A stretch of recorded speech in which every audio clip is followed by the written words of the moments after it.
오늘은 요한계시록 8장 말씀으로 일곱 나팔 심판의 제목으로 함께 말씀을 하겠습니다. 나라에 큰 어려움이 생기거나 중차대한 안건이 생기게 되면 나라들마다 긴급 강요회의 같은 것을 하게 됩니다. 신문 방송 기자들이 밖에서 초조하게 기다리죠. 어떤 결과가 나올 것인가. 회의가 끝나고 중요한 결정이 내려지게 되면 대표자가 나와서 그 책임 있는 자가 그 결정사항을 발표하게 됩니다. 온 나라의 신문에, 방송에 그것이 알려지게 되고 그래서 사람들이, 백성들이 그것을 알게 되는데요. 옛날에는 그것을 나팔을 불어서 발표했습니다. 왕궁 앞에서 나팔 소리가 울려 퍼지면 사람들은 왕의 대신들과 왕이 함께 논의한 내용들을, 결정한 내용들을 발표가 있을 것이다 라는 걸 알고 모였죠. 그러면 대신 중에 높은 사람이 나와가지고 그 결정사항을 발표하게 됩니다. 우리나라도 예전에 군사 독재 시대라고 그러죠. 유신 정권 때 긴급조치 1, 긴급조치 2 이런 것들을 발표해가지고 시민들의 자유를 제한했던 것들을 우리가 기억을 하게 되는데요. 그것이 발표될 때마다 혁명적인 그러한 조치였다. 집회의 자유가 없어지고 언론의 자유가 없어지고 이런 일들이 일어나는 것을 보게 됩니다. 오늘 여섯째 인까지 임봉되어진 책 속에서 여섯째 인까지 떼어주고 난 다음에 일곱째 인을 떼실 때라고 말씀을 1절 말씀을 시작하고 있습니다. 일곱째 인을 떼실 때 하늘이 반시 동안쯤 고요했다. 자, 일곱째 인을 떼실 때 하늘이 반시 동안쯤 고요한 사건은 뭔가 큰 일이 일어나기 전에 폭풍 전야와 같은 또 하나님의 그러한 심판의 그런 역사 앞에서 뭔가 세상이 두려움과 또 그 심판을 받아야 되는 어떤 하나의 준비 단계의 모습처럼 보여줍니다. 반시 동안 고요한 시간. 이 고요한 시간은 무서운 시간입니다. 침묵의 시간. 인간에 있어서 사람에 있어서 가장 두려운 시간은 어떤 시간이냐면 하나님이 침묵하실 때라고 느껴질 때입니다. 하나님이 응답이 없다라고 느껴질 때 사람은 가장 두려운 것입니다. 사람들도 그렇죠. 사람들끼리 서로 대화를 하고 전화도 하고 만나기도 하고 교제를 하면서 사람의 마음에 여러 가지 두려움과 공포와 또 여러 가지 걱정과 염려와 또 이런 것들이 많이 사라지게 되는데 뭔가 사람들의 관계에서 다 차단돼 있고 벽이 있고 혼자다. 그리고 뭔가 대화가 안 이루어지고 있다라고 할 때는 굉장히 사람은 답답해지고 두려워지고 또 그것이 하나의 심리적인 큰 압박으로 보게 되는 것을 보게 됩니다. 오늘 이 일곱째 인을 뗄 때 반시 동안 고요했다라는 이 메시지는 바로 이 땅이 앞으로 받아야 될 어떤 외로움, 이 땅이 겪어야 될 하나의 그런 하나님으로부터의 징계, 심판에 대한 두려움을 미리 보여주고 있는 분이다라고 말할 수가 있습니다. 많은 분들이 여러 가지 경험을 하지만 특별히 지옥을 경험한 분들이 이 땅에 사는 사람들 가운데는 많이 있습니다. 그런데 다 동일하게 고백하는 것은 지옥을 경험한 사람들은 그것을 환상으로 경험했던, 직접 갔다 왔던 또 여러 가지 입신 가운데 경험을 했던 지옥의 느낌은 무엇인가? 가장 지옥의 느낌 가운데 한 가지는 고통, 뜨거움, 하여간 비명, 무시무시한 어떤 사람은 알코올 중독에다가 마약에다가 아버지가 마약 중독이었고 그래서 아버지가 늘 들어오면 자기를 때리고 가족들을 때리고 그래서 그는 일찌감치 가출을 해가지고 마약 세계에 들어갔고 그래서 죄 가운데 살았습니다. 그래서 세상에 무서울 게 하나도 없던 사람이에요. 무서울 게 하나도 없는 사람이고 그런데 이제 어떻게 결혼을 해가지고 아이를 낳고 살게 되는데 그때도 그는 알코올 중독이었고 마약 중독이었고 그 집에서 부인이 이혼을 하려고 이혼을 3번이나 4번이나 이렇게 이혼 소송을 하기도 했고 그런데 그러한 어떤 그 폭력적 마음을 버릴 수가 없었던 거예요. 그래서 아들이랑 한 번은 마켓을 가는데 마켓에 들어가는데 어떤 남자가 부딪혔어요. 부딪히는 그 순간에 화가 나가지고 그 남자를 확 밀쳤더니 그 사람이 뒤로 넘어지면서 그 유리병이 깨지는데 그 유리병 깨진 거를 그 사람이 들고서 자기를 내려친 겁니다. 그걸 막으려고 손을 들었는데 손에 동맥이 끊어지면서 그 사람이 이제 거의 죽을 지경으로 갔던 거죠. 동맥이 끊어져서 피가 솟는데도 그 사람에 대한 분노 때문에 죽이려고 계속 싸웠던 거죠. 그런 상황에서 주인이 이 사람이 이제 나중에 피투성에서 죽으니까 빨리 병원에 가야 된다 하면서 이제 막 차를 그 주인이 태워가지고 병원에 갔는데, 응급실에 갔는데 도저히 우리는 못 고친다. 자기 속에는 이제 몽롱해지고 의식이 사라져가는데 의사들이 하는 말이 이거는 우리가 못 고친다. 큰 병원으로 옮겨야 된다. 그런 소리가 들렸다는 거예요. 그러면서 응급차를 타고 자기가 가는 것까지는 기억을 하는데 거기는 자기와 함께 했던 어떤 남자가 응급처치하는 사람인 것 같아요. 같이 탔는데 당신에게 지저스가 필요하다. 미국 사람입니다. 예수님이 필요하다. 이렇게 얘기하는 소리를 들은 거예요. 무슨 헛소리 하냐고 하면서 욕하면서 막 소리를 지르다가 그 눈앞에서 갑자기 불덩어리가 확 쏟아진 걸 본 거예요. 무슨 지저스 같은 소리 하고 욕하다가 그냥 그 불덩어리가 쏟아진 걸 보면서 그 불덩어리 속에 자기가 확 빨려 들어가는 겁니다. 근데 빨려 들어가는 그 순간에 그 지옥이었던 거예요. 사람들이 막 소리를 질러대는데 비명을 질러대는데 뭐 그 불덩어리 그 용암불처럼 뜨거운 그 불덩어리에서 사람들이 막 소리 지르고 그 영혼들이 막 불덩어리에서 막 고통을 하면서 지나지는데 자기의 친구들이 보이는 거예요. 기가 막히게 자기 친구들이 보이는데 자기와 함께 마약하다가 싸우다가 죽은 누구 하면 살해하고 죽이고 자기도 죽은 그 친구가 거기서 불구덩이에서 넣어오지 마, 레리 넣어오지 마. 여기는 나갈 수가 없어. 또 딴 사람이 보이는데 자기 친구예요. 다 죄 가운데 살다가 죽어서 지옥 간 사람들. 그러면서 이 사람이 거기서 막 너무나 두려움과 공포 속에서 있다가 깨어났어요. 다시 그 연기가 확 사라지면서 다시 깨어났는데 어느 응급병원에서 간신히 살아난 거예요.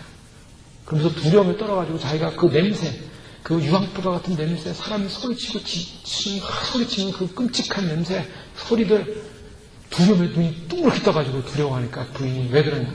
내가 무서운 데를 갔다 왔다. 무서운 데 갔다 온 게 아니라 당신이 응급실에 있었다 때까지. 아니다, 내가 무서운 데 갔다 왔다.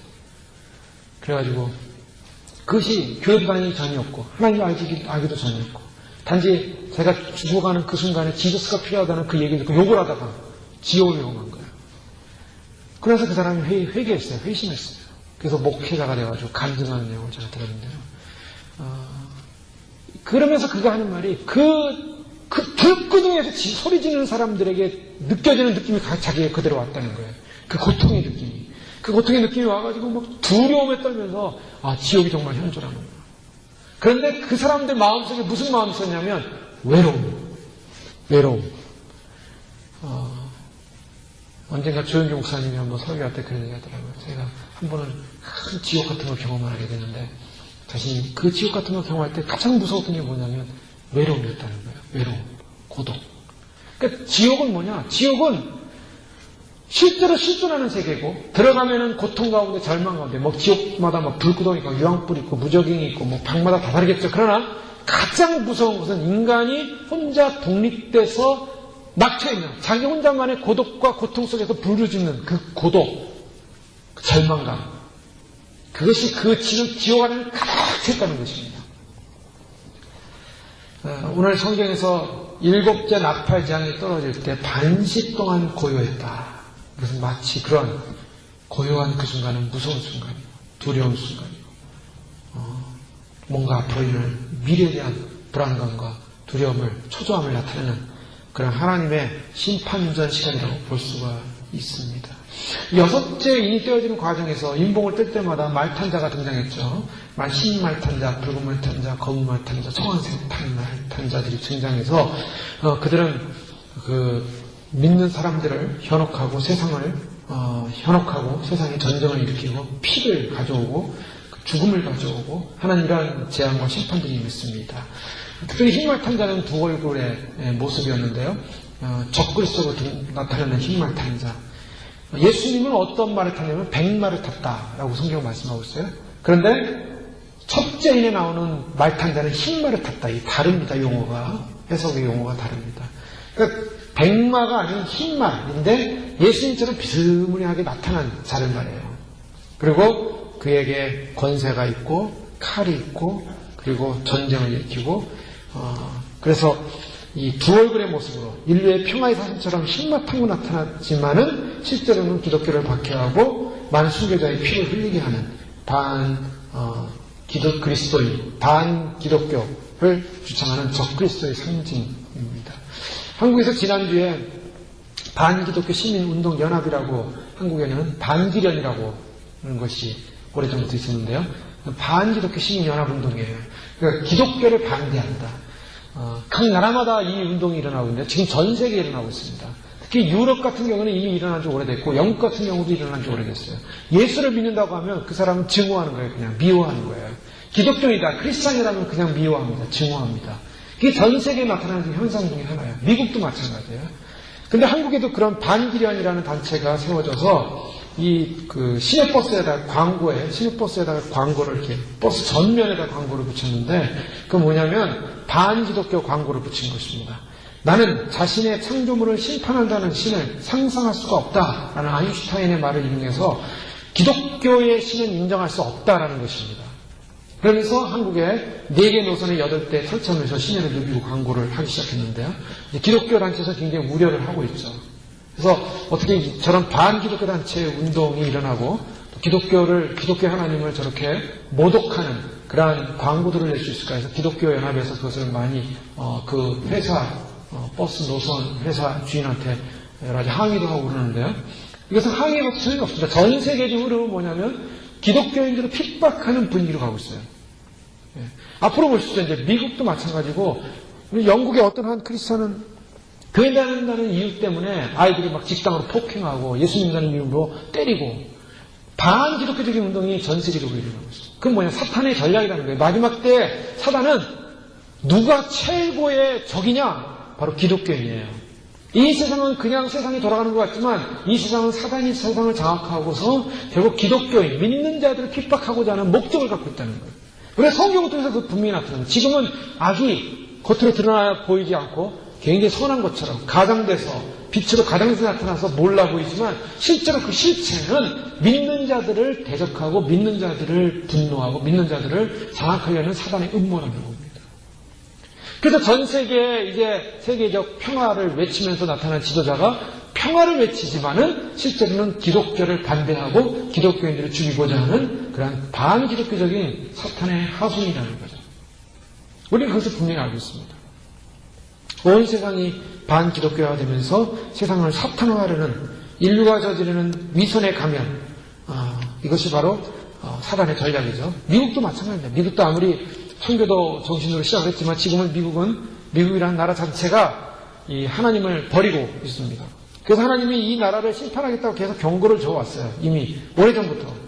그래서 이 미국에 대한 하나님의 심판이 임한다는 사실을 사람들은 알고 계속 중보기도 하고 있는데 보십시오. 워싱턴을 비롯해서 연방정부 20만 명이 넘는 사람들이 일주일 동안 출근을 못하고 20억 불에 해당하는 엄청난 재정적 손실을 겪으면서 눈폭풍이 내리잖아요. 사람들은 그래요. 눈폭풍이 내리는 거 저거 우연의 일치다. 그냥 온난화 현상이기 때문에 이것은 이 지구가 더 지구를 살리기 위해서 우리가 무슨 온실가스라든가 덥게 하는 그런 것들을 없애고 녹색 운동을 해야 된다. 그런 쪽으로 사람들은 관심을 돌릴 것 같지만 그러나 우리는 분명히 합니다. 하나님의 메시지가 있다는 것을.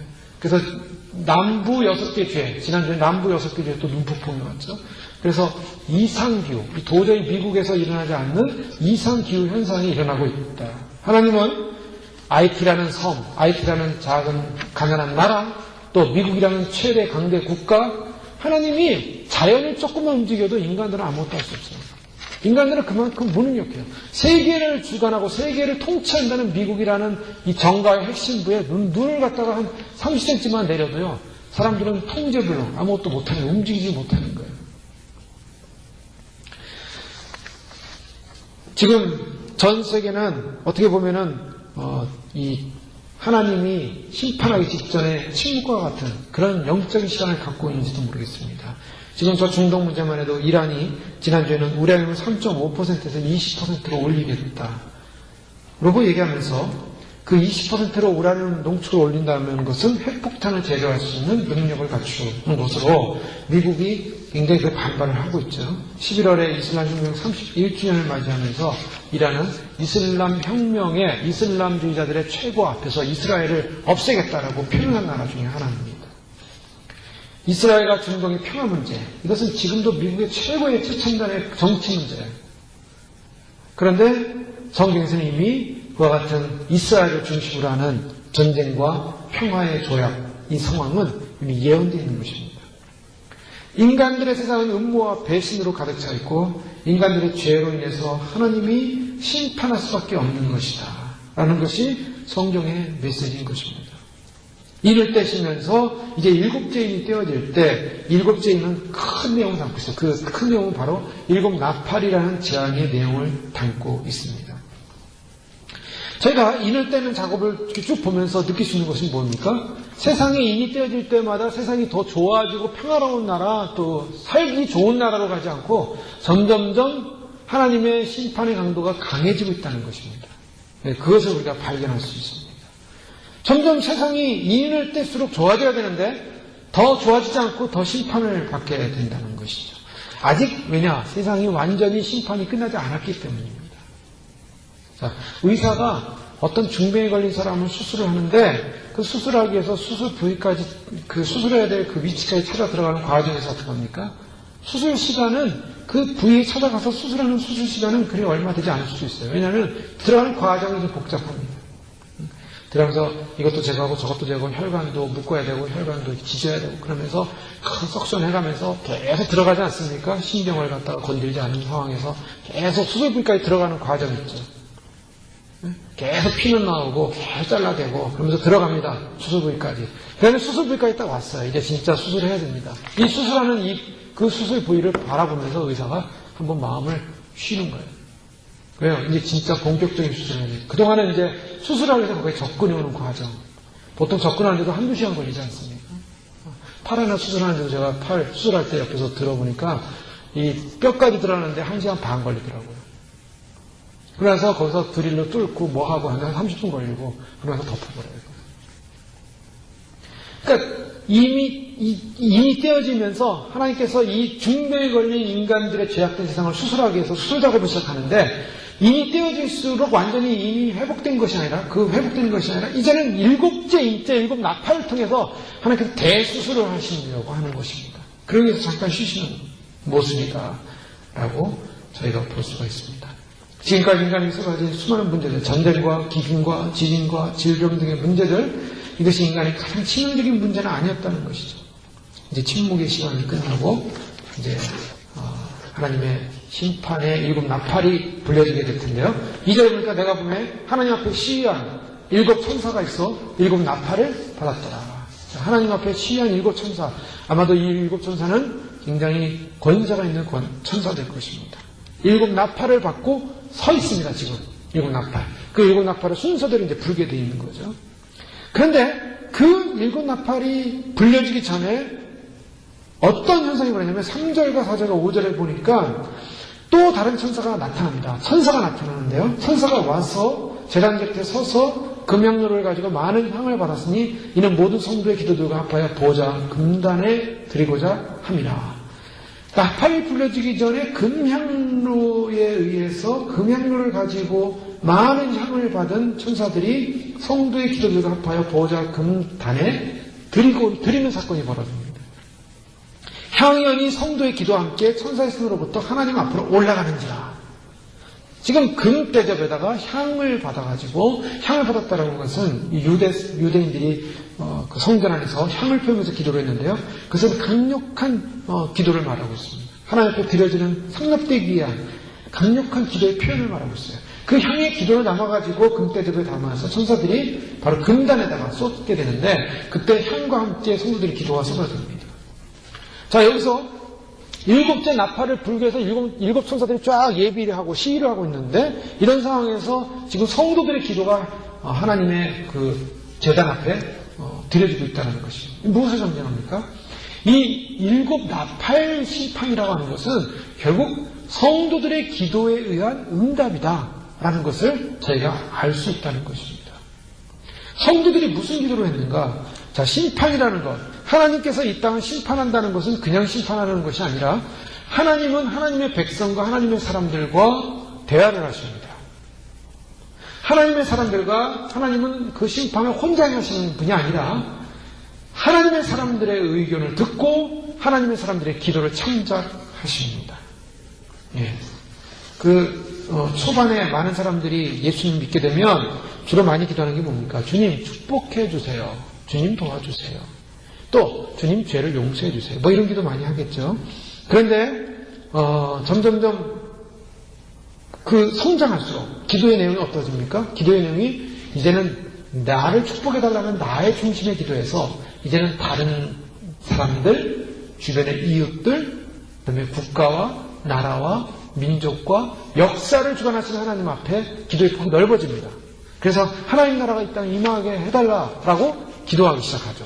온 땅 가운데 그리스도를 알지 못하는 사람들이 그리스도께 돌아오는 역사가 있게 해달라고 기도하기 시작합니다. 기도의 폭이 넓어지죠. 근데 이 성도들의 기도는 어떤 기도였을까요? 이 성도들의 기도는 이 땅이 하나님 다스리는 나라가 되게 해 주소서라는 기도였을 것입니다. 하나님의 나라가 다스리는, 하나님께서 통치하는 세상이 되게 해달라는 그런 기도, 그런 기도가 점점 쌓여서 결국에는 이 땅이 하나님을 섬기지 않고 하나님을 소중히 여기지 않기 때문에 결국 자기들 나름대로 자기들 뜻대로 살아갔던 세상에 대해서 하나님의 통치가 임한다는, 하나님의 통치가 임하는 시간이 됐다라는 그런 성도들의 하나님의 통치를 위한 기도의 응답이 지금 이루어지고 있는 상황이다라는 것을 볼 수가 있습니다.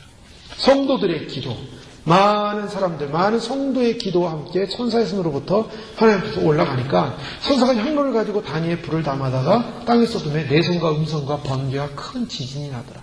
자, 지금 보십시오. 기도를 담아서 그것을 향로를 가지고 단위에 쏟으니까 내성, 음성, 번개, 지진, 심판이 일어나더라는 거예요. 하나님의 심판이 그냥 하나님 편에서만 일방적으로 일어나는 것이 아니라 하나님의 심판은 성도들의 기도의 응답이다 라는 것이 분명한 사실입니다. 저희가 이 땅을 살면서 이 땅 가운데 하나님이 응답하소서, 하나님이 역사하소서, 하나님이 다스리는 의로운 나라가 이 땅에 임하게 하소서, 이 나라에 임하게 하소서, 이 온 세계 가운데 하나님의 의가 이루어지게 하소서라고 기도할 때 그 기도가 응답되는 것, 그 기도가 응답되기 위해서 하나님이 심판하신다는 것입니다. 자, 하나님은 이 땅을 창조하셨습니다. 아버지의 피조색입니다. 그래서 이 땅에 있는 모든 자들이 하나님 아버지께 순종해야 됩니다. 하나님 앞에 순종해야 될 백성이 순종하지 못할 때 하나님은 그 땅을 심판할 수밖에 없어요. 자, 구약의 그런 아주 결정적인 그런 모습의 예가 나오는데요. 아브라함이 소돔과 고모라의 심판을 앞에 두고 하나님과 어떤 기도를 했던 것을 기억하실 것입니다. 하나님께서 소돔과 고모라를 심판하신다고 하셨을 때 그 소돔과 고모라가 그냥 심판된 것이 아니었어요. 어떻게 심판됐습니까? 아브라함이 하나님 앞에서 하나님이 소돔과 고모라는 하나님의 땅입니다. 하나님의 백성들이 계신 곳입니다. 그러니 하나님의 백성이 계시니 심판을 하지 말아 주십시오 라고 기도를 합니다. 그때 하나님께서 어떤 말씀합니까? 내가 심판할 수밖에 없다. 이제 그런 말씀하세요. 그러니까 아브라함이 의인 50명만 있어도 멸망하시겠습니까? 라고 얘기합니다. 그러니까 의인 50명 있으면 내가 멸망하지 않겠다. 근데 50명이 없었어요. 그러니까 아브라함이 다시 또 하나님께 기도하기를 하나님 안 됩니다. 의인 40명만 있어도 멸망하시겠습니까? 40명만 있어도 내가 멸망하지 않겠다. 멸망하지 않겠다. 근데 40명이 없었어요. 근데 그런 50명, 40명, 30명, 20명 그래서 몇 명까지 내려갔습니까? 10명.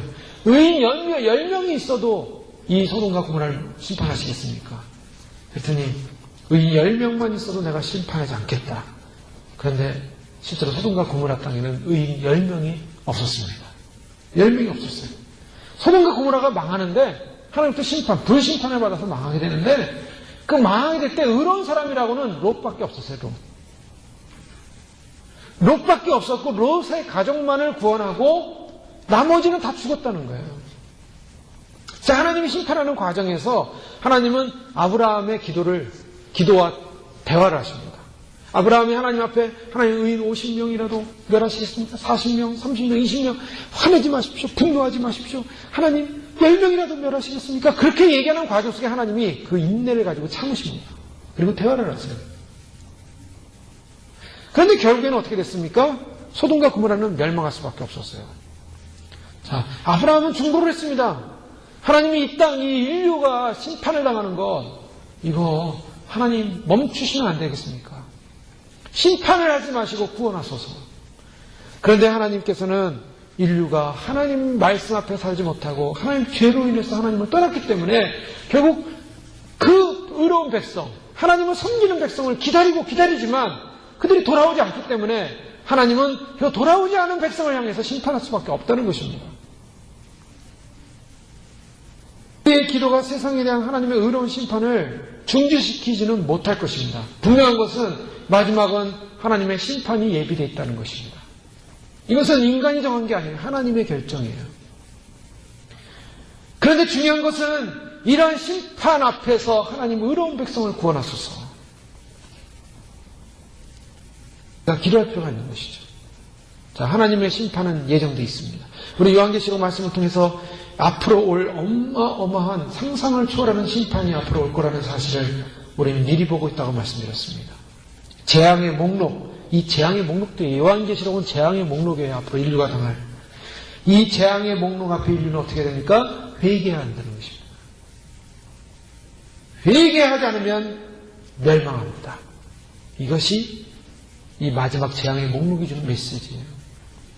하나님의 뜻이 이루어지기를 위해서 기도할 때 우리가 하나님의 뜻이 이 땅 가운데 이루어지길 기도하지만 그러나 이 가운데는 하나님께서 구원하실 일이 있기를 원합니다. 기도하는 것입니다. 자, 아브라함은 계속적으로 기도했습니다. 저 소돔과 고모라를 멸하지 말아주십시오. 그러나 하나님은 결국 심판할 수밖에 없어요. 의인 10명이 없었기 때문에. 그리고 롯이 나오는 그 상황에서 하늘로부터 유황불이 떨어져서 소돔과 고모라가 이제 결국 소돔과 고모라 성들이 불에 타서 다 멸망하게 될 때 사람들이 바라보면서 그걸 보고 무슨 생각을 했을까요? 주변에 있는 사람들이 어떻게 하늘에서 별이 떨어지는데 불덩어리가 떨어지는데 어떻게 저기 소돔과 고모라 성에 우연히 저렇게 떨어질 수 있겠냐. 참 신기하다. 라고 사람들은 생각할 수 있었을 것입니다. 그러나 아브라함은 달랐어요. 왜요? 그는 그 심판이 당하는 것을 놓고 하나님과 기도했던 사람이기 때문에. 하나님의 심판이었습니다. 오늘날도 마찬가지입니다.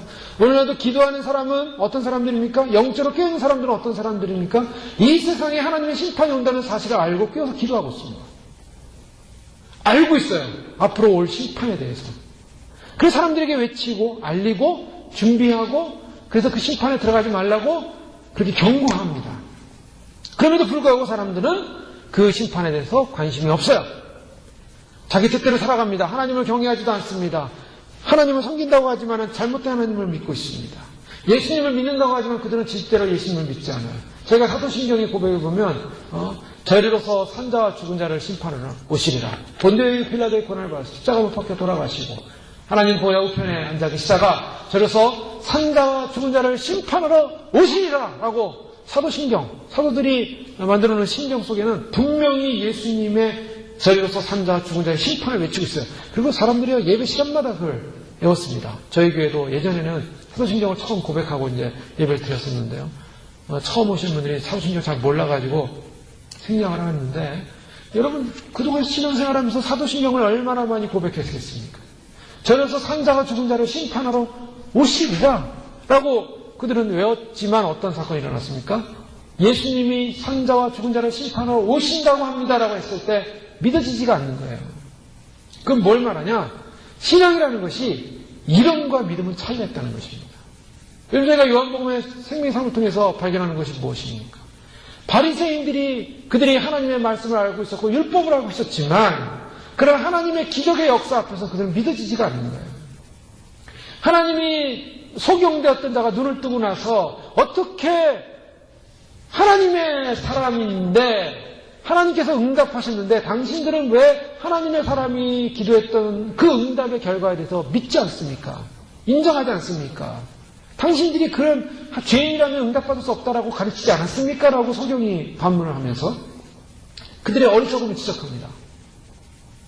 그들은 이론을 알고 있었어요. 이론을 알고 있었지만 실제적인 하나님의 역사를 받아들일 마음의 준비가 없었습니다. 그래서 예수님을 눈앞에 보면서도 그 이론으로 예수님을 알지, 이론으로 하나님을 알지, 이론으로 메시아를 알았지 실제로 역사하시는 메시아를 만나지 못했어요. 여러분 이것이 마지막 시대 사람들은 똑같습니다. 마지막 시대 사람들의 마음속에 바리새인이 있고 마지막 시대 사람들의 마음속에 서기관이 있어요. 그들은 율법을 지키고 말씀을 지킨다고 하고 하나님을 안다고도 하고 그러나 너희가 안다는 그 하나님은 너희는 모르고 나는 아느니라. 예수님 그런 말씀하시지 않습니까? 우리가 예수님을 얼마나 알고 있습니까?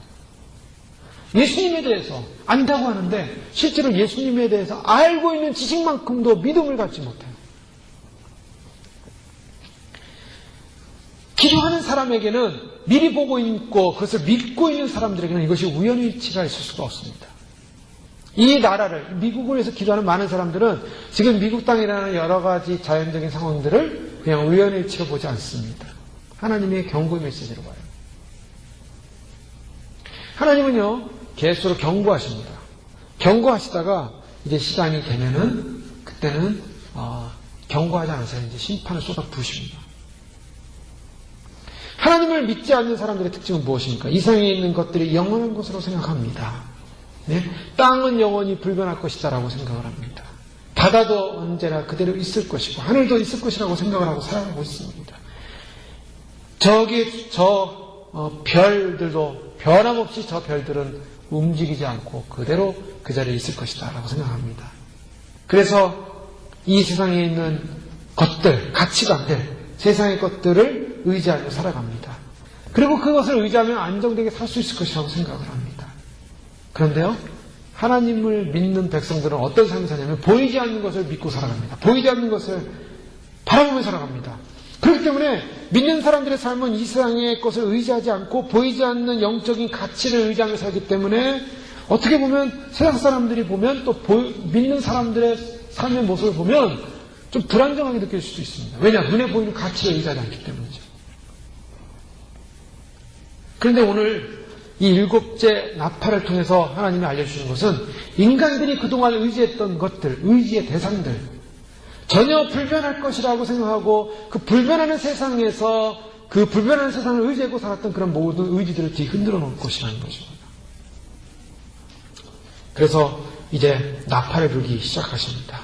일곱 나팔 가진 일곱 천사가 나팔 불기를 예비하더라. 7절에 보니까 첫째 천사가 나팔을 부니 피 섞인 우박과 불이 나서 땅에 쏟아지매 땅의 3분의 1이 타서 사위고 수목의 3분의 1도 타서 사위고 각종 푸른 풀도 타서 사이더라. 오늘 이제 나팔을 가진 천사가 첫 번째 나팔을 보게 됩니다. 그랬더니 피 섞인 우박과 불이 나서 땅에 쏟아졌다. 자, 우박이 지난주에 여기 이 렌초 지역에 왔죠. 예, 우박이 우수수 막 떨어지고 저 처음 봤습니다. 이 동네 우박 온 거. 근데요, 우박이 막 쏟아지는데 그 우박이 오늘 성경에 보니까 불이 있더라고요. 우박에 불이 붙었어요. 그리고 그 우박이 붉어요. 피가 섞인 우박이라고 성경은 말하고 있습니다. 하늘에서 우박이 떨어지는데 불이 붙고 피가 섞인 우박이 떨어진다. 자, 이것은 놀랍지 않습니까? 그 애굽에 이 출애굽 당시에 하나님께서 애굽에 재앙을 줄 때 10개의 재앙을 주지만 7번째 재앙에 내렸던 것이 우박이었습니다. 근데 이 재앙이 불 섞인 우박만 애굽에 내렸어요. 그런데 오늘 이 요한계시록 상황에서는 우박이 내리는데 피가 섞인 우박이라는 겁니다. 그럼 무슨 피겠습니까? 자, 이것은 그동안 많은 성도들의 피를 흘리게 했던 그들의 죄에 대한 응답입니다. 여러분, 반드시 하나님은 하나님의 백성을 괴롭혔던 죄에 대한 대가를 치르게 합니다. 예수를 안 믿는 데서 끝난 것이 아니라 예수 믿는 사람들을 핍박하거나 하나님의 나라를 모독하거나 하나님의 백성을 우습게 여겨서 핍박했던 사람들은 반드시 그에 대한 대가를 받게 됐습니다. 대가를 받아요.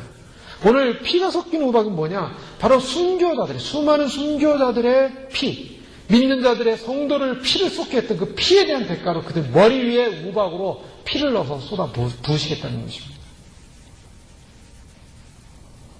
그동안 하나님께서 주었던 모든 삶의 은혜들을 빼앗아버리고 무고한 자를 죽이고 때리고 흘린 피, 정의에 보응을 하시겠다는 것입니다.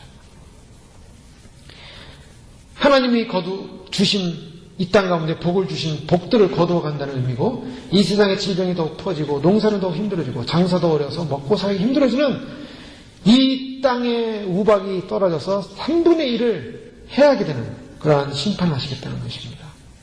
자, 이럴 때 이 심판은 누구에게 해당되는 것입니까? 이것은 믿지 않는 자들에 대한 하나님의 심판이라는 사실을 우리는 보게 됩니다. 왜냐하면 믿는 사람들은 하나님이 특별히 보호를 하십니다. 애굽의 심판이 있을 때도 고센지방만 하나님께서 그곳에 우박을 내리지 않았습니다. 고센지방만. 우리가 환란 시대에 많은 사람들이 환란에 남게 되겠는데 그 중에서도 모난 심판, 이 하나님의 이 진노의 환란을 겪지 않을 수는 없을 것입니다. 그러나 하나님은 궁극적으로 믿는 자들을 보호하십니다. 믿는 자를 보호하세요. 믿는 자를 보호하셨다가 결국에는 믿는 자들은 그 믿음을 통해서 하나님의 구원의 역사를 이루시게 됩니다. 그러나 이 세상에 하나님을 대적했던 사람들에 대해서는 하나님께서 징계하신다는 것을 보여주고 있습니다. 하나님의 택한 백성이라면 일시적으로 교만하다가도 어려움을 당하면 주님께로 돌아옵니다. 그러나 세상 사람들은 오히려 하나님에 대해서 더 대적하고 하나님을 더 인정하지 않는 모습을 보게 되는 것입니다. 인간이 자연재해가 일어나는 것이 우연이 아니라 이것은 하나님의 재난의 상징이다. 하나님께서 심판의 상징이다. 심판의 모습이다라는 걸 보여주고 있어요. 둘째 나팔이 불려질 때 어떤 사건이 일어납니까? 8절 말씀 보니까 불 붙는 큰 산과 같은 것이 바다에 던지우매 바다의 3분의 1이 피가 되고 바다 가운데 생명 가진 피조물들의 3분의 1이 죽고 배들의 3분의 1이 깨어지더라. 예. 이 둘째 천사가 나팔을 보니까 이 바다의 생물들이 죽을 거예요. 큰 불 붙는 산이 떨어졌다. 불 붙는 큰 산과 같은 것이 바다에 던졌다. 이것은 상징적으로 보면 바다에 무슨 용암이 분출해가지고 그 용암과 함께 산이 생기는 것 같은 모습을 보여주기도 합니다. 불 붙는 큰 산.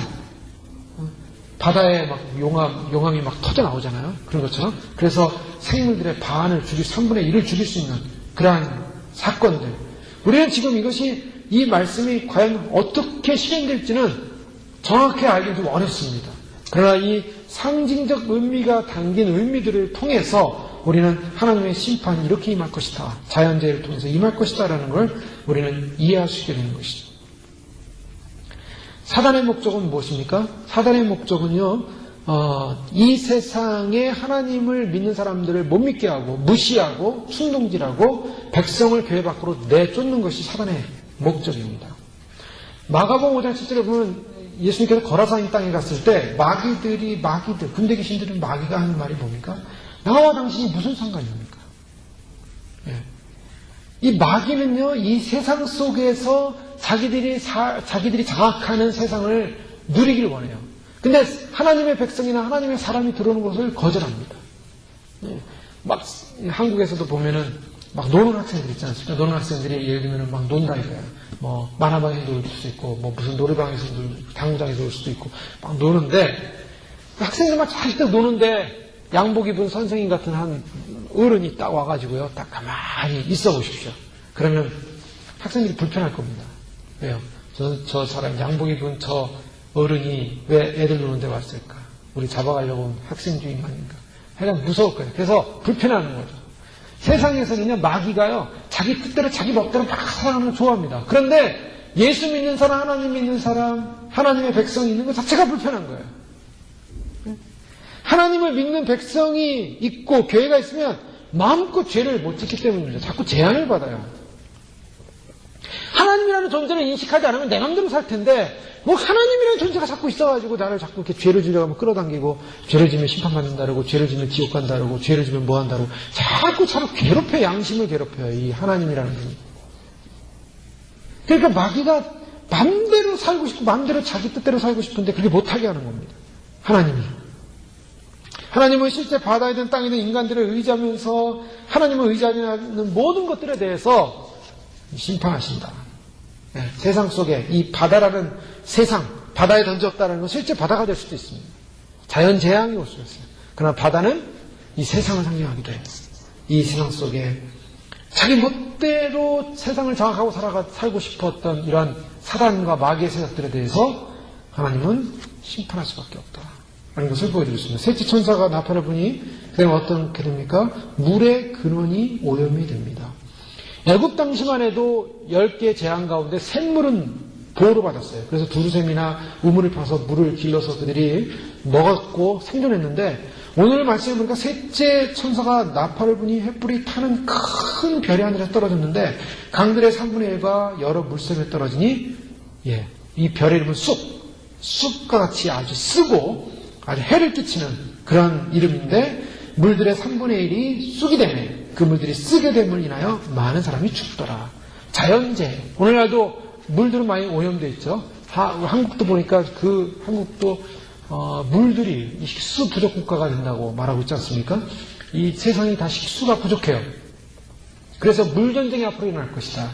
근데 자연재해로 인해서 사람들은 결국 물이나 자연적 그런 고갈을 해결하기 위해서 전쟁을 일으킬 수밖에 없는 그런 세대가 올 거라고 사람들은 보고 있습니다. 오늘 성경에서는 바로 횃불같이 타는 큰 별이 하늘에서 떨어지게 되는데 이게 이 물샘들을 오염시킵니다. 도대체 이게 뭔지 모르겠어요. 원자폭탄에 의해서 이 땅이 원자로 오염돼가지고 물샘이 다 무너져서 먹지 못하는 것이 될지 정확하진 않지만 그러나 여기서는 분명한 것은 샘 그리고 별 이런 상징을 볼 수가 있어요. 여러분 별이 떨어졌다. 우리가 그런 표현하잖아요. 별이 떨어졌다. 그 중국 소설이나 이런 큰 별이 떨어졌다 하면 누가 왕조가 끝났다. 이렇게 보기도 하고요. 별 하면 빛이고, 또 진리를 상징하기도 합니다. 별이 떨어졌다라는 것은 뭔가 큰 세력이 떨어졌다라는 거예요. 진리가 떨어졌다. 이걸 상징적으로 보면 또 그럴 수도 있다는 거예요. 원래는 자연재해지만, 하나님은 이 세상이 어떤 세상인가? 이 세상은 아직은 빛이 존재하고 있는 세상이에요. 예수님은 지금은 낮음에 일할 수 있지만 밤이 오면 일할 수 없다라고 말씀했어요. 밤이 오면 일할 수 없다. 나는 생명의 빛이다. 내가 있는 동안에는 빛이 있다라고 말씀했어요. 근데 이 하늘에 있는 별이 떨어졌다는 빛이 떨어졌다는 거예요. 즉 이 땅 가운데는 아직도 세상에 하나님이 진리의 빛을 비추고 있습니다. 그래서 이 세상이 완전히 어두워진 건 아니에요.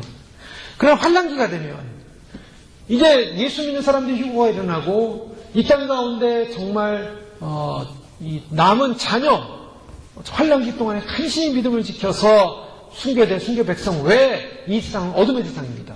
왜냐하면 이제 나팔장이 쏟아지는데 다섯째 나팔부터는 무정에서 원수 마귀들이 막 쏟아져 올라와요. 이 세상이 완전히 마귀 세상이 됩니다. 귀신 세상이 돼요. 무적의 문을 하나님이 열어가지고 천사 통해서 무적의 문을 열어가지고 막 마귀들이 막 쏟아져 올라와요. 지금은 마귀들이 통제당하고 있는 거예요. 하나님이 그걸 묶고 있어요. 아직은 빛이 있기 때문에. 근데 그 빛이 사라질 때는 어떤 역사를 합니까? 빛이 사라진다는 것은 진리가 빛을 잇는다는 것을 말하고 있어요. 오늘날 사회는 종교 다원주의 사회입니다. 기독교, 천주교, 많이 종교 다원주의로 하고 있어요. 제가 지난주에 어느 동영상을 보게 되는데, 천주교를 대표했던 우리나라의, 추기경님 계셨죠? 얼마 전에 작년에 돌아가셨는데, 그 추기경님이 그 도올 김용욱이라는 사람과 대화를 하면서 한 얘기 중에 너무 충격적인 얘기였습니다. 이 도올 김용욱이 뭐라고 그랬냐면, 기독교는 너무 독선적이다. 배타적이다. 왜 기독교만이 진리고 기독교만이 구원이 있다라고 얘기하느냐? 다른 타 종교 사상에도 구원이 있고 진리가 있다. 그에 대해서 어떻게 생각하냐라고 김사추기님한테 물었던 거죠. 그랬더니 김사추기님이 뭐라고 대답하냐면 우리 천주교에서만큼은 불교든 유교든 도교든 각자의 종교에서 최선을 다해서 신앙생활을 하면 하느님께서 최종적으로는 그들을 다 구원시키는 걸로 난 믿는다. 이렇게 대답했어요. 그것은 뭐냐? 종교 다원주의예요. 천주교는 종교 다원주의를 인정합니다. 즉 천주교만이 구원이 있는 것이 아니라 다른 타 종교도 구원이 있다라고 믿는 거예요. 그것을 에큐메니컬 운동이라고 해요. 근데 그것을 기독교에서도 그대로 받아들여서 예전에 영락교회를 다니면서도 한경진 목사님이 그 에큐메니컬 운동에 들어갔죠. WCC 운동. 그건 뭐냐면 우리 외에도 다른 힌두교든 부르든 불교든 이슬람교든 다 구원이 있다는 걸 인정하는 거예요. 그분이 그걸 인정했어요. 놀랍지 않습니까? 믿어지지 않는 사실이에요. 믿어지지 않는 사실이지만 맞는 사실이에요. 분명하게 인정을 했어요. 그분들의 구원이 어떻게 될지 모르겠어요. 저는. 우리 사랑하는 조엘 오스틴 목사님, 레리킨 그 수에 나와가지고 나는 타 종교가 구원이 있는지 없는지 관심 없다. 거기는 그들이 가는 길은 데서 난 터치할 수 없다. 그들에게 지옥이 있다고 말할 수 없다. 말해서도 안 된다. 당신은 예수를 분명히 믿냐라고 했어요. 나는 내가 성경을 믿기 때문에 나는 믿는다. 나는 구원받을 거 믿는다. 그러나 저들이 예수 안 믿어서 구원받을지 안 받을지 난 모르겠다. 지옥에 간다고 말할 수도 없다. 라고 얘기했어요. 이것도 종교다원주의예요. 뭐냐? 이 세상에 있는 절대 진리가 사라진 세상이 뭐냐? 바로 빛을 잃은 세상이라는 거예요.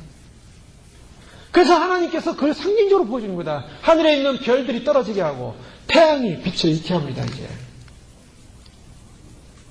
이 땅 가운데 진정한 진리를 믿었고 하나님 예수 그리스도 외에는 예수님만이 길이요 진리요 생명이라고 믿고 신앙생활하고 믿음으로 주님을 기다렸던 사람들, 정절을 지킨 사람들이라 그런 사람들을, 믿음의 정절을 지킨 사람들은 그 정절을 지킨 그 믿음대로 구원을 받게 되어 있습니다. 그 휴거 백성들은 바로 정절을 지킨 백성들만이 휴거를 당할 휴거가 일어난다고 보고 있는 거예요. 그 휴거가 나오고 난 다음에는 거짓 선지자들과 운명론자들과 휴거되지 못한 타락한 기독교는 끝까지 사람들을 미혹시켜서 지옥으로 끌고 가게 되어 있습니다. 배도하는 일이 뭐냐? 하나님 외에, 예수 그리스도 외에 구원이 있다라고 이야기하는 게 배도라는 거예요. 그게 음녀입니다. 음녀. 그래서 우리가 요한계시록에 나오는 음녀가 누구냐? 음녀가 여자의 모양으로 이렇게 화장하고 있는 여자가 음녀가 아니라 바로 신앙의 음녀는 뭐냐? 예수 그리스도 외에 구원이 있다라고 믿는 게 음행이라는 거예요. 그 사람들은 구원받지 못합니다. 구원을 보장할 수가 없어요. 왜요? 종교다원주의는 구원이 아니에요. 그게 음행이라는 거예요. 정죄를 지킨다는 게 뭐냐? 바로 예수님 외에는 우리에게 구원이 없다라는 사실을 분명히 믿는 것입니다. 바로 이 세상이 하나님의 피조 진리로 세워져서 만들어져서 생명의 빛을 받아서 이 땅이 존재하게 되는데 그 생명의 빛이 존재하고 있다는 것을 간접적으로 보여주는 것이 빛이에요. 빛. 그 빛으로 하나님이 태양을 만드셨고 달의 빛을 만드셨고 별의 빛을 만드셨어요.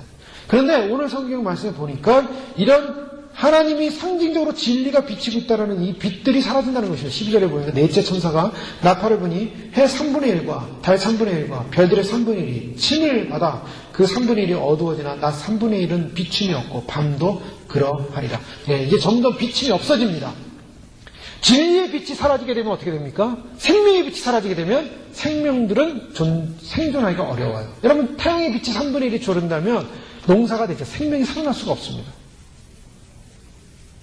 태양의 빛이 없어지고 줄어드는 이러한 상황들, 진리의 빛이 없어지는 세대. 세상은요, 진리가 뭐냐? 오늘날의 세상은 포스트 모더니즘이라는 철학적으로 포스트 모더니즘, 즉 모더니즘, 현대주의를 뛰어넘었어요. 현대주의를 뛰어넘었다는 건 뭐냐면 예전에는 정형화된 어떤 틀이 있었어요. 틀, 모양, 도덕이 있었어요. 양식이 있었어요. 근데 오늘날은 도덕이 없어지고 양식이 없어진다. 여러분 옷들 보십시오. 옷들도 보면은 청바지 같은 거 보면 여기 쫙 찢잖아요. 찢어요. 우리 집사님도 가끔 입고 다니는 건데 그 패션이라고 좋아하죠. 엉덩이도 쫙 찢어버리고 찢고 다닙니다. 그러면 그게 패션이에요. 아, 누가 저런 걸레 같은 옷을 입고 있나? 옛날 사람들은 그랬을 거예요. 저걸 기워서 입든지 아니면 이렇게 꼬매든지 해야지 왜 저거 찢어가지고 살이 보이게끔 입나? 근데 그게 포스트 모더니즘이라는 거예요. 즉 정형화된 어떤 한 틀을 벗어나서 내가 찢고 싶으면 찢는 게 진리라는 거예요. 아예 그냥 여기 팔 한쪽 찢어가지고 여기 한쪽 찢어버리고 한쪽만 입고 여기는 또 이렇게 나시로 하면서 입고 다니든가. 뭐 하여간 자기가 입고 싶은 대로 입고 다니면 되는 거예요. 이제는 디자인이 다 그래요. 그래서 개성 있고 좀 더 뭔가 틀, 완전 아름다운 풍경의 그림을 그려놓고 아이고 너무 이거 풍경아 이거 너무 재미없다 이거 이발소 그림 같다 재미없다 그래가지고 그 풍경에다가 빨간색으로 이렇게 점을 하나 딱 거놓으면 이게 멋있는 작품입니다.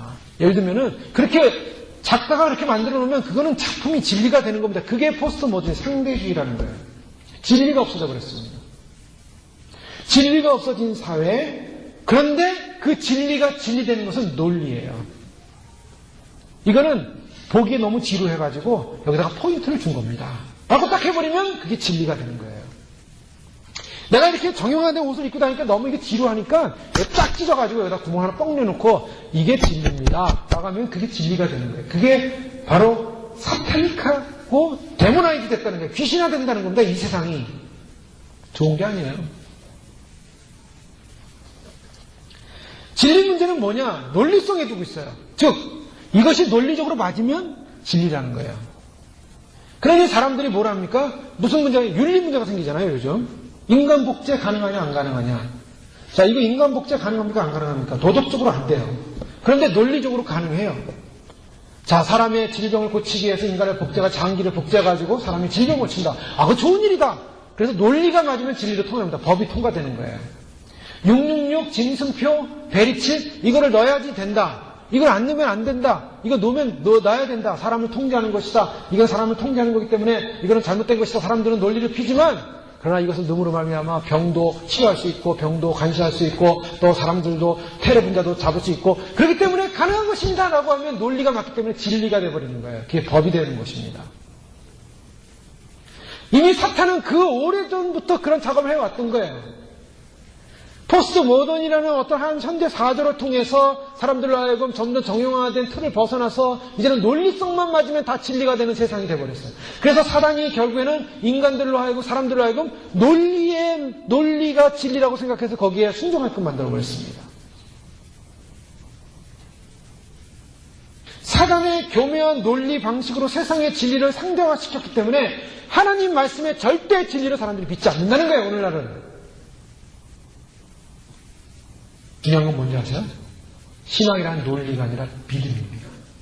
그게 다르다는 거예요. 전능하신 하나님을 믿느냐 아니냐. 예.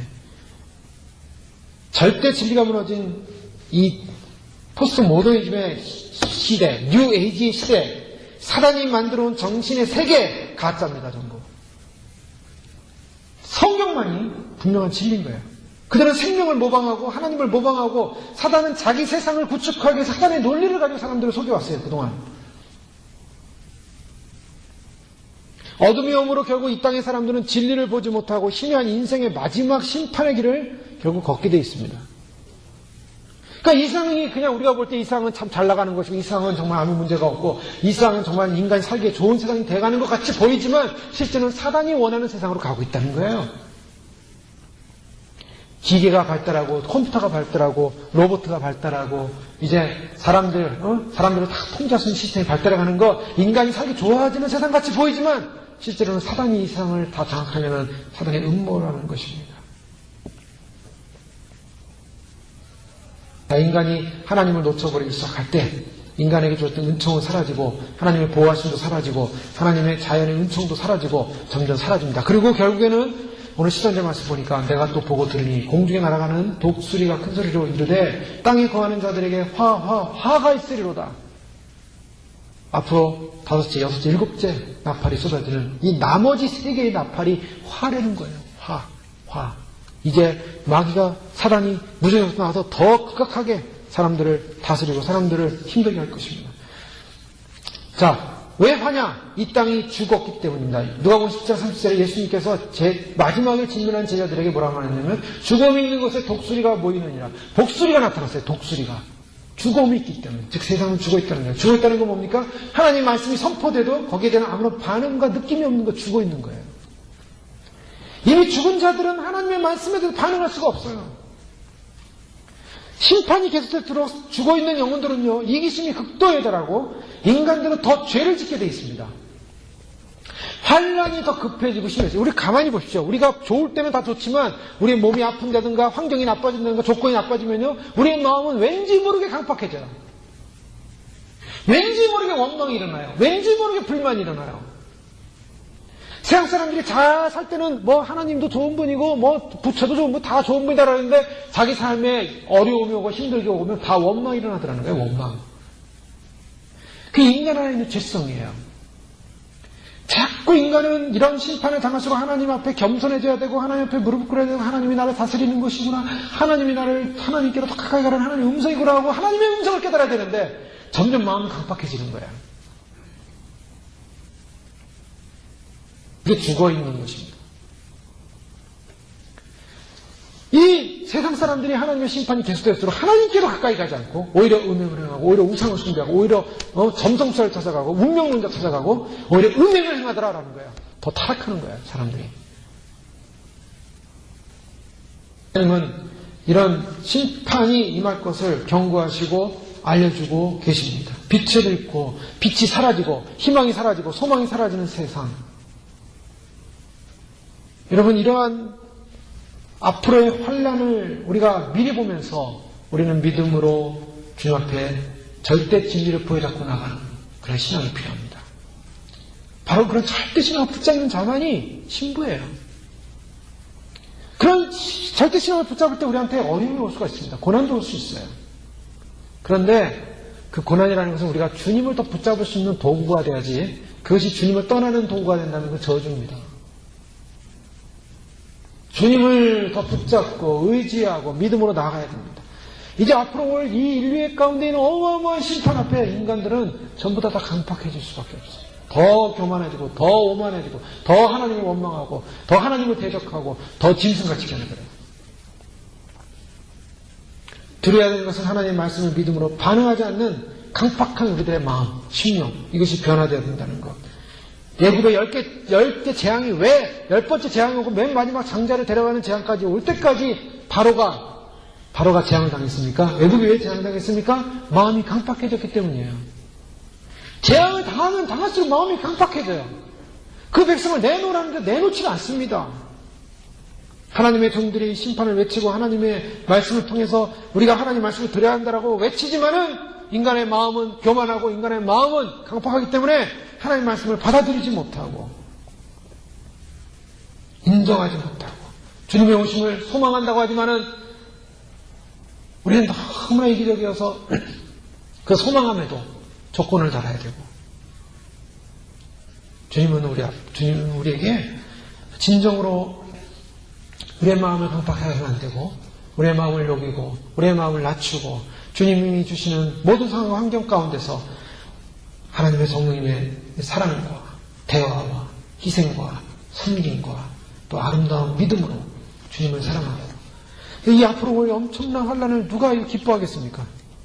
그러나 반드시 이러한 대환란의 전에 주님의 정죄를 지키는 하나님의 백성들은 반드시 하나님께서 보호하시고 데려가십니다. 그리고 이 땅에 남아있는 인침받은 하나님 생명책이 기록된 백성들은 이 가운데서 보호를 받게 되어 있어요.